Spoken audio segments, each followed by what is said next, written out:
Girl Lost is great because of the main idea and execution of that concept. It only features 3 on-screen actors, 5 if you count the limited screen time of the girl and dog, but that's one of the aspects that works in favor of the story. It's this very small in scope tale, but because of the dimension-spanning plot, it becomes simultaneously trippy and vast in magnitude. Tension, writing, and visuals make it unforgettable. Chris and Ruth Miller are awakened in the middle of the night to cries of their 6-year-old daughter Tina. When Chris enters Tina's room, he can hear her, but can't find her anywhere. Hopelessly confused, Miller calls his friend Bill, a physicist, and tells him to hurry over to their house right away. The family dog, Mac, then directly runs under Tina's bed after being let inside, and is also lost in the same way the little girl is. When Bill arrives, he assesses the situation and informs the Millers that Tina and Mac are likely lost in the 4th dimension. He locates the portal on the wall behind their daughter's bed and tries to lead Tina out through shouting directions with her parents. When this doesn't work, Chris sticks his hand through the portal and ends up falling inside. Trapped in an incomprehensible reality, he yells for his daughter in hopes of locating her.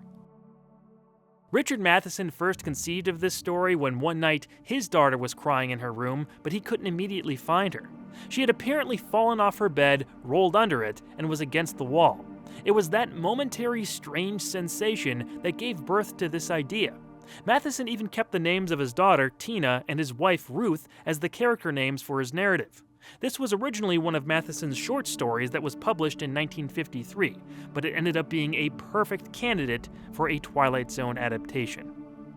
Little Girl Lost has been said to contain an influential concept that has been used in other media since its release. Matheson himself saw comparable elements in the 1982 film Poltergeist. It's not a stretch to say this extra-dimensional main idea was introduced to many Americans for the first time back in 1962.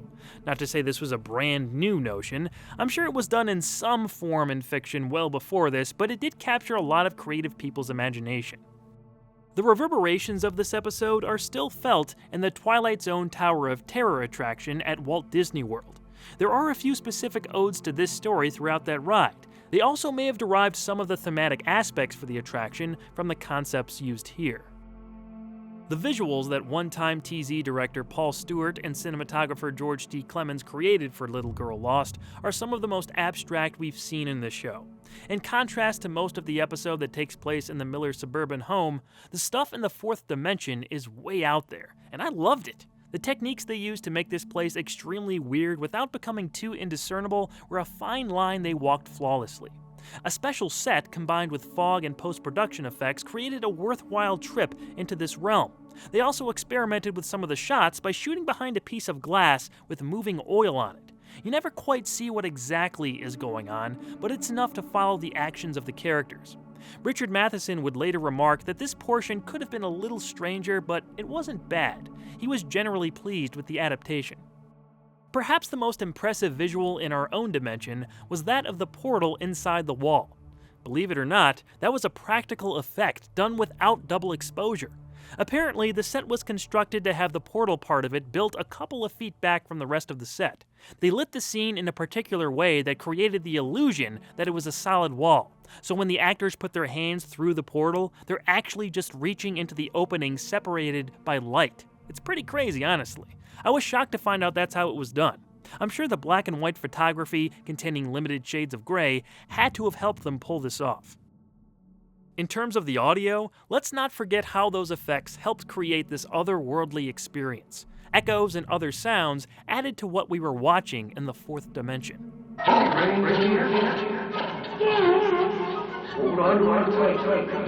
The legendary Bernard Herrmann's musical score also did its part throughout the runtime to set up and pay off this peculiar situation.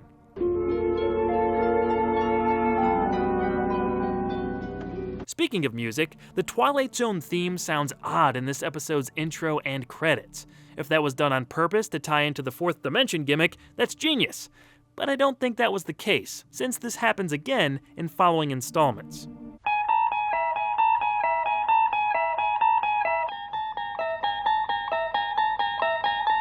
The acting is pretty solid. Robert Sampson and Sarah Marshall are just fine as Tina's parents.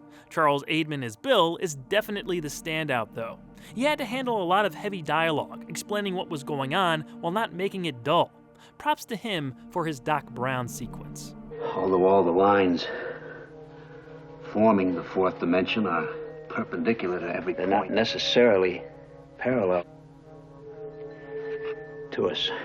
But if enough of the lines are parallel, then might create an opening. Junctures between dimensions are freaks of nature. You may recognize Aidman from Season 1's And When the Sky Was Opened. He actually returned to the Twilight Zone years after this as the narrator for the first 30 episodes of the 80s reboot, so his place in the zone is rather important overall. Tracy Stratford is barely seen and not credited as Tina. She would later be back in a more prominent role for Season 5's Living Doll. Oddly, or maybe not so oddly back then, they got an adult actress, Rhoda Williams, to voice the 6-year-old daughter. It didn't bother me too much, but I can see this slightly catching the viewer's attention. Mommy!